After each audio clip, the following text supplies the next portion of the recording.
And for more on the crisis in Ukraine, I'm joined by Michael Shank. He is an associate director at the Friends Committee on National Legislation, a policy organization that promotes peace. Michael, welcome back to the show as always. First, I want to ask you about these latest EU sanctions against Russia. Do you think it will complicate this already shaky ceasefire? Absolutely. What is bad for the ceasefire are the EU sanctions. Russia's saying that they're going to respond by banning air travel to Asia through Russian airspace and also blocking gas imports into Ukraine, into the EU. Other things that are bad for the ceasefire, as your reporter already identified, U.S. military exercises in the Black Sea. That's going to be bad. Rumors that NATO countries are going to supply weapons to the Ukrainian government. Out of the NATO conference, there was rumors about 5 countries supplying weapons, U.S. one of those. And then rhetoric in eastern Ukraine around the Donetsk People's Republic and Luhansk People's Republic. That narrative also not good for the ceasefire. So yeah, I would add to the EU sanctions everything else I mentioned in terms of undermining the ceasefire's hold. But we've already had this prisoner exchange, more than 1,000 prisoners between Russia and Ukraine, which shows that there is some serious discussion going on. You also have the presidents of Ukraine and Russia communicating with one another directly. Is that a positive step in the right direction? Absolutely. I mean, they can really keep this thing solid. So the flip of what's bad for the ceasefire, what's good for the ceasefire is Putin and Poroshenko talking today. More of that should happen. Prisoner swap. Over 1,200, more of that should happen. Other things that would be good for the ceasefire, OSCE monitors on the ground to make sure the ceasefire is holding. That would be good. Ongoing conversation about a political deal. Apparently there's conversation about semi-autonomous, decentralized arrangement, provided that Donetsk, Mariupol, Luhansk wouldn't obfuscate or block any Ukraine integration into the EU. So there might be a deal swap there.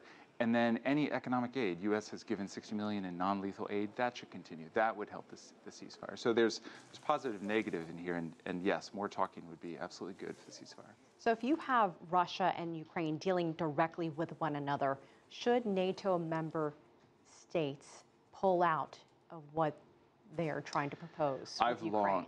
I've long proposed this both in written form and on TV here, that any NATO involvement only escalates the situation, only makes Putin more fearful, more guarded, more defensive, more inclined to support the separatists on the ground in eastern Ukraine. I think now is the time for more conversation with Putin and Poroshenko, probably daily, international communities to support it.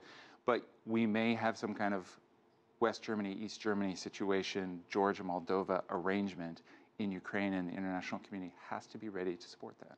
You touched on the issue of international monitors. That's something that has been discussed in a possible peace plan.